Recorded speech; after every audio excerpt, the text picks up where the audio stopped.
misal NU.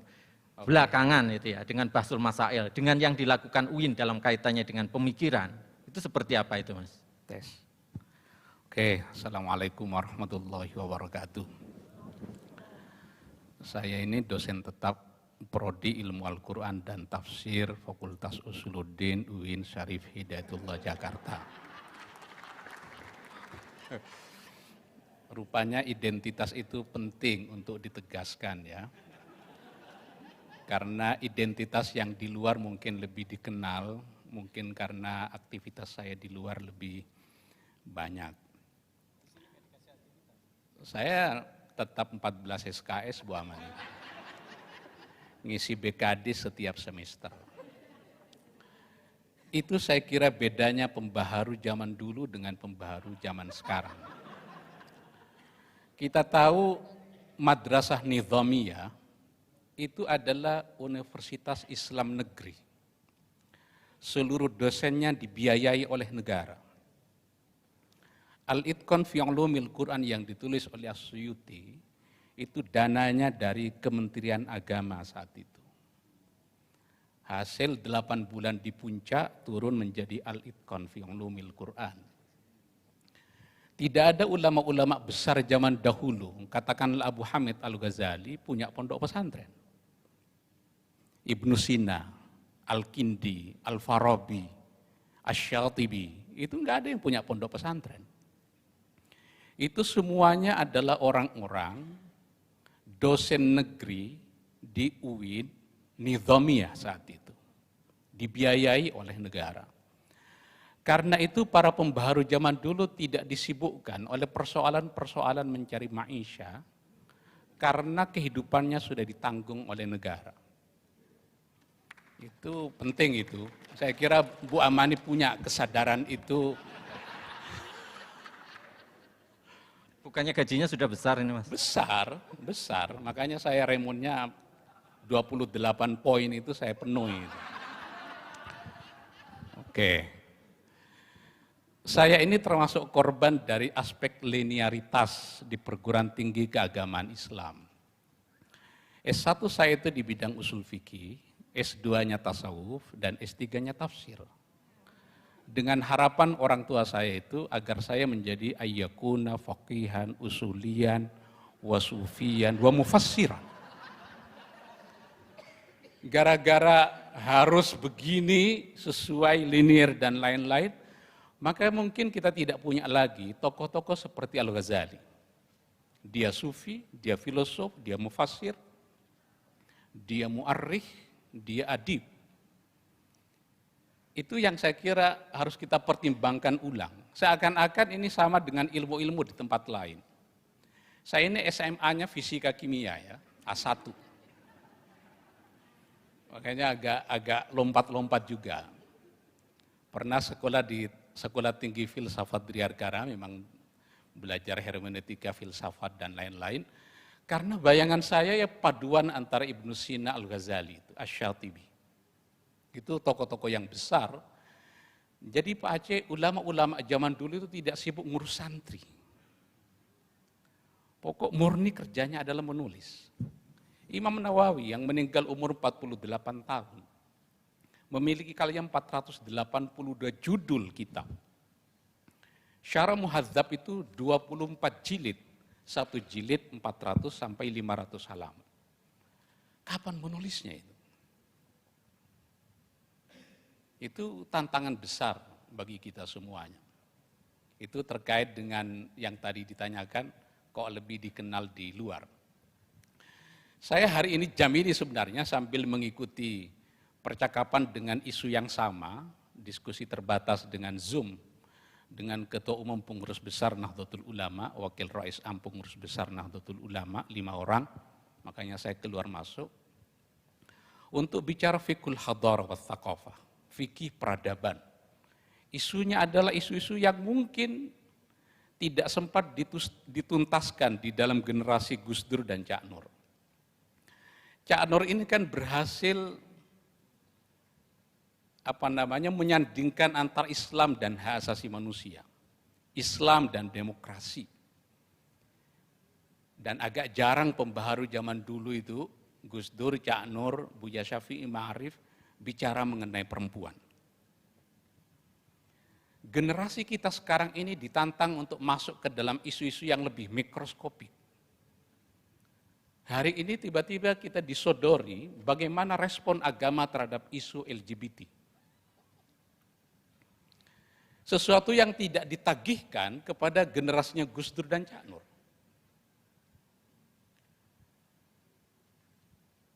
Bagaimana kita di dalam konteks negara bangsa bicara mengenai hak-hak kaum minoritas.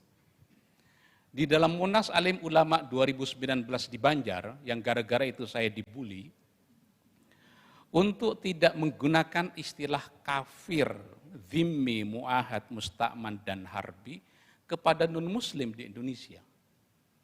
Ini tidak bicara pada aspek al-ijtihadu bi takhrijil manat, tapi bicara al-ijtihadu bi tahqiqil manat. Ini kalau yang gini-gini Usuluddin biasanya agak off ya. Saya dosen Usuluddin, ngajar kalam dulu di Paramadina juga ngajar filsafat ya. Orang-orang non-muslim di Indonesia itu tidak memenuhi syarat untuk disebut sebagai kafir dhimmi. Kalau disebut sebagai kafir dhimmi, yang memberi dhimmah siapa? Kita mendirikan negara ini bareng-bareng. Kalau disebut sebagai kafir musta'man tidak juga memenuhi syarat. Mereka di dalam Quran kan wa inna ahadum minal musyrikin istajaraka fa'ajirhu hatta yasma'a kalam Allah. Ya mereka setara dengan kita. Tidak bisa juga disebut sebagai kafir mu'ahad. Tidak pernah ada perang dengan mereka. Tidak memenuhi syarat juga apalagi untuk disebut sebagai kafir dhimmi. Karena itu nomenklatur kafir dhimmi, mu'ahad, musta'man dan harbi menyangkut alaqatul muslim wa bainal muslim fi hadhil balda tidak bisa diterapkan. Itu al-ijtihadu bi tahqiqil manat, bukan mencoret kata kafir di dalam Quran, tapi tidak menerapkan 4 nomenklatur kafir itu di dalam konteks negara bangsa hari ini. Abdullah bin Baya punya buku yang bagus mengenai ini.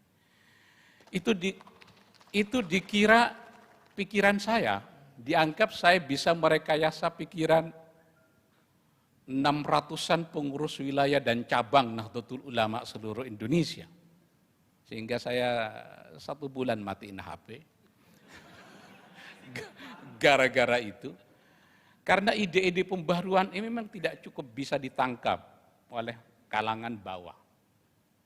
Karena itu kalau saya Pak Aceh ngaji di Facebook, ngaji Fathul Mu'in, kemudian ngaji usul fikih, ngaji tafsir, ngaji tasawuf itu, bahasa di kelas dengan bahasa untuk awam saya bedakan. Saya tidak mau mengalami seperti yang dialami oleh tokoh-tokoh pembaru atau katakanlah yang dianggap kontroversial seperti tokoh-tokoh sufi Al-Hallaj, Abu Mansur Al-Hallaj dan lain-lain. Saya ingin menempuh cara seperti Al-Ghazali yang membedakan antara kelompok khawas dengan kelompok awam. Ketika Al-Ghazali ditanya, ini kenapa kamu berpendapat kontroversial yang seperti ini? Kata Al-Ghazali, fakana ma kana mimma lastu adzkuruhu fadhunna khairan wa la tas'al 'anil khabar. Berbaik sangka saja sama saya. Biarlah yang berlalu itu telah berlalu, karena seluruh yang saya katakan itu punya masdar min masadiril ahkam al-asasiyah fil Islam. 2 menit lagi. Ini karena campur-campur antara mubaligh dengan dosen gitu ya. Jadi rasanya. Tapi isu-isu ini penting saya kira. Isu-isu ini kadang memang membutuhkan kelengkapan teknis, akademis. Sehingga tidak seluruh orang bisa ikutan di dalam narasi-narasi yang lebih teknis di dalam ilmu-ilmu keislaman. Itu makanya pembaharuan itu menurut saya membutuhkan 2 kelengkapan. Kelengkapan untuk melakukan al-ijtihadu bi takhrijil manat dan al-ijtihadu bi tahqiqil manat. Perintah pembaharuan itu bukan perintah Pak Harun. Perintah pembaharuan itu adalah perintah agama. Innallaha yab'atsu li hadhil ummah fi ra'si mi'ati sana man yujaddidu laha amra diniha. Itu kalam khabari tapi bima'na insya'i. Minimal setiap 100 tahun harus ada pembaharu itu. Kalau tidak ada pembaharuan, ya mandek. Kata Al-Qarafi, al-jumud alal mangkulat, dhalalun fid din. Berpikir status quo itu dhalalun fid din, kesesatan di dalam agama. Terima kasih. Sedikit lagi, saya yang terakhir. Bagaimana kalau kita menjumpai dalil-dalil agama bertentangan dengan akal? Perhatikan pernyataan Ibnu Rus di dalam kitab Faslul Maqal fima bainal hikmati wasyari'ati minal ittisal. Halaman 19, baris ketiga dari atas, paragraf pertama.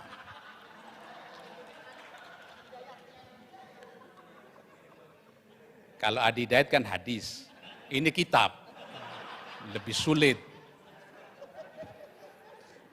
Kata Ibnu Rus, anna syari'ata idza nataqat bihi fala yakhlu imma ay yakuna muwafiqan lima adda ilaihil burhan au mukhalifan bihi. Fa in kana muwafiqan fala qawla hunalik wa in kana mukhalifan tuliba hunalika ta'wiluhu. Teks itu kalau bertentangan dengan akal, maka teks itu harus ditakwilkan. Imam Syafi'i pernah ditanya oleh muridnya, bagaimana kalau menjumpai dalil bertentangan dengan akal kamu? Abdullah Halim Al-Jundi di dalam bukunya Al-Imam Syafi'i, Nasirus Sunnah wa Wadhi'ul Usul, dinyatakan, idza wajadtum adillah falam taqbalha uqulukum fala taqbaluha fa innal aqla muttarrun ila qabulil haqq. Ini nutupnya, fastabiqul khairat boleh, wabillahi taufik wal hidayah boleh, tapi saya seringnya wallahul muwaffiq ila aqwamit thoriq. Assalamualaikum warahmatullahi wabarakatuh. Terima kasih Mas Muksid, tepuk tangannya. Nah, tadi sebetulnya saya itu mau komentar, kalau umpamanya dosen di UIN nggak pengen ada murid, bertanggung jawab pada murid, tapi memiliki gaji sama atau lebih, pindah saja ke BRIN. Ya. Tinggal meneliti, menulis, jadi mu'alif, dan selesai. Hanya tidak ada tridharma, kita hanya eka dharma. Nah, menarik kan? Silakan pindah loh. Ya, jadi Mas Muksid ini saya kira perlu untuk lebih banyak membuat pemikiran di IAIN, di UIN ini ya. Sehingga tidak hanya identik dengan di luarnya. Sebetulnya bukan dosen luar biasa kan ya.